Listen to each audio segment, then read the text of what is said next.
आप सभी का हार्दिक स्वागत व अभिनंदन है। आज हम बात करेंगे नागरिकता की। नागरिकता का वर्णन भारत के संविधान में भाग 2 के अनुच्छेद 5 से 11 तक में किया गया है। तो आइए हम देखते हैं अनुच्छेद 5। अनुच्छेद 5 में संविधान के प्रारंभ पर ऐसा प्रत्येक व्यक्ति भारत का नागरिक माना जाएगा जिसका भारत में अधिवास हो एवं भारत को छोड़कर जाने की इच्छा न हो, उसके माता पिता का जन्म भारत में हुआ हो, अथवा वह व्यक्ति जो कम से कम 5 वर्ष से भारत में निवास कर रहा हो। संविधान के प्रारंभ पर, ये संविधान के प्रारंभ अर्थात 26 जनवरी सन 1950 को या उसके बाद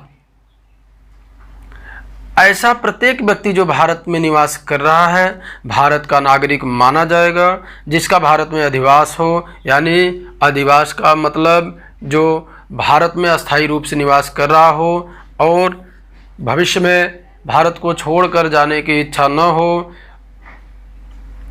और उसके माता पिता का जन्म भारत में हुआ हो, अथवा वह व्यक्ति जो कम से कम 5 वर्ष से भारत में निवास कर रहा हो, उसको भी भारत की नागरिकता दी जाएगी।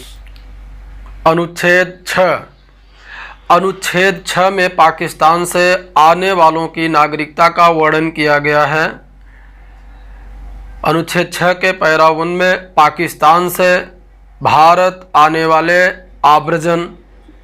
वालों को आव्रजन भी कहा जाता है, को भारत का नागरिक माना जाएगा यदि उसका या माता पिता या दादा दादी या नाना नानी का जन्म अविभाजित भारत में हुआ हो। अविभाजित भारत का क्या मतलब है? अविभाजित अर्थात जब भारत का बंटवारा नहीं हुआ था, पाकिस्तान और बांग्लादेश भारत का हिस्सा हुआ करते थे, उस समय के बाद जब बंटवारा हो गया, पाकिस्तान से जो लोग भारत में आना चाह रहे थे उन लोगों को भी भारत की नागरिकता दिए जाने का प्रावधान किया गया था। पैरा 2 कहता है कि वह व्यक्ति जो 19 जुलाई सन 1948 से पूर्व भारत में रह रहा हो या उसके पश्चात भारत में आया हो और संविधान लागू होने के पहले अपना पंजीकरण करा लिया हो, यानी 19 जुलाई जो पाकिस्तान से भारत में आ रहे थे 19 जुलाई सन 1948 से पूर्व वो भारत में आ चुके हों, रह रहे हों, या उसके पश्चात या 19 जुलाई सन 1948 के बाद जो लोग आए हैं, संविधान लागू होने के पहले माने 19 जुलाई सन 1948 के बाद भारत में आए हों और 26 जनवरी सन 1950 के पहले पंजीकरण करा लिया हो, ऐसे लोगों को भी भारत की नागरिकता प्रदान की जाएगी। 19 जुलाई सन 1948 के बाद परमिट अनुमति पत्र प्रणाली लागू हुई थी कि जो लोग भारत से पाकिस्तान जाना चाहते हो वो लोग अनुमति पत्र लेकर जा सकते हैं, जो लोग पाकिस्तान से भारत में आना चाह रहे हैं वो भी अनुमति पत्र अर्थात परमिट लेकर के आ जा सकते हैं। अनुच्छेद 7। अनुच्छेद 7 में पाकिस्तान जाने वाले अर्थात प्रोविजन की नागरिकता का वर्णन किया गया है कि भारत और पाकिस्तान के बंटवारे के बाद जो लोग पाकिस्तान में जाना चाह रहे हैं भारत से, वे भारतीय नागरिक जो 1 मार्च सन 1947 के पूर्व पाकिस्तान चले गए थे किंतु 19 जुलाई सन 1948 के बाद भारत वापस आ गए हों तो उन्हें भारत की नागरिकता दी जा सकती है, परंतु आवेदन करने की तिथि से 6 माह पूर्व से भारत में रह रहे हों। अर्थात वो व्यक्ति जो चले गए पाकिस्तान बंटवारे के बाद और जाने के बाद वहाँ का आबो हवा, पेड़ पौधे, नदी, पहाड़, वहाँ की सोसाइटी, कल्चर, वो शब्द देखे, ताके, समझे, बूझे, नहीं समझ में आया। उनको लगा कि नहीं, मुझे तो भारत में ही रहना ठीक है, तो वो लोग भी भारत वापस आ गए। लेकिन आए कब? 19 जुलाई सन 1948 के बाद। और गए कब थे? 1 मार्च 1947 के पूर्व पाकिस्तान चले गए थे। किंतु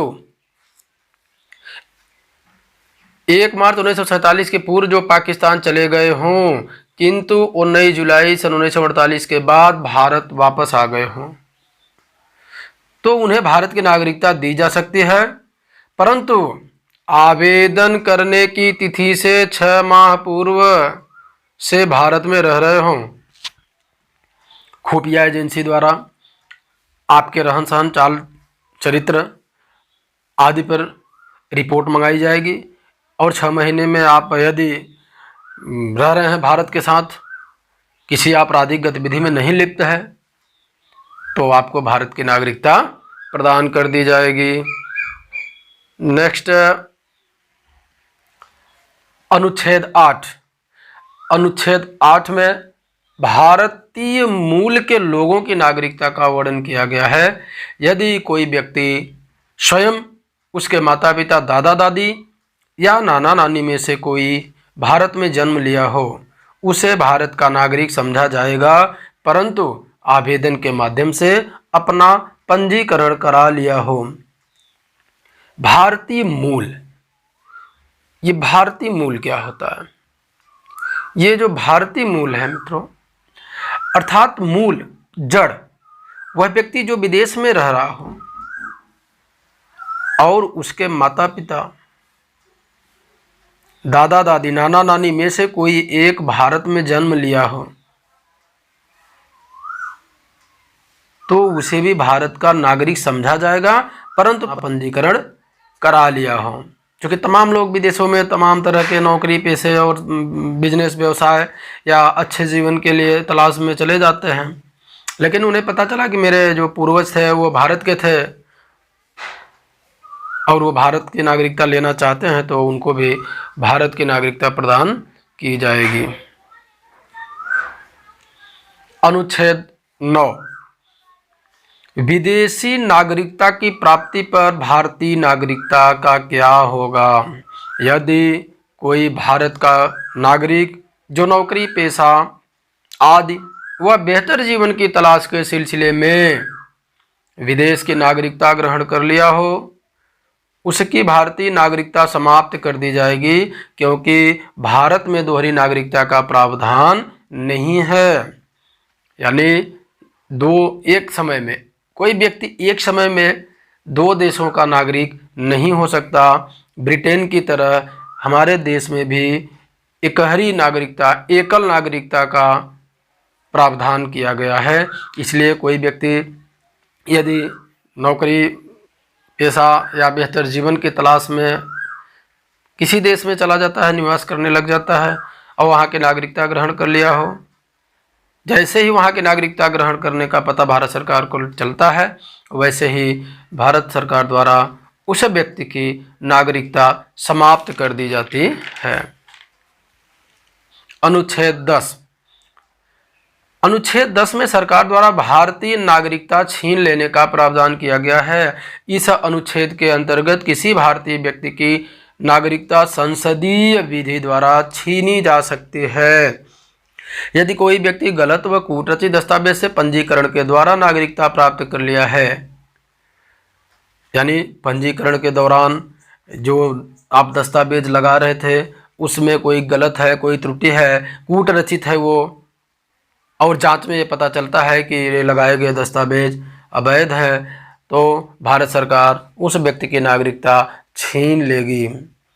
या 7 वर्ष से अधिक समय तक बिना सूचना के देश से बाहर होने पर, यानी 7 वर्ष से अधिक समय हो गया आप विदेशों में रह रहे हैं, अपने गतिविधियों का कोई ब्यौरा सरकार को नहीं दे रहे हैं कि आप क्या कर रहे हैं, क्या नहीं कर रहे हैं, तो भारत सरकार को यह अधिकार है कि आपकी नागरिकता समाप्त कर दी जाएगी। शत्रु देश, अर्थात जो हमारे शत्रु देश हैं उनको आप देश की महत्वपूर्ण सूचना दे रहे हैं और उस आपके सूचना से भारत की राष्ट्रीय एकता और अखंडता प्रभावित हो रही है तो भारत सरकार आपकी नागरिकता छीन लेगी। अनुच्छेद 11 नागरिकता पर विधि बनाने का अधिकार।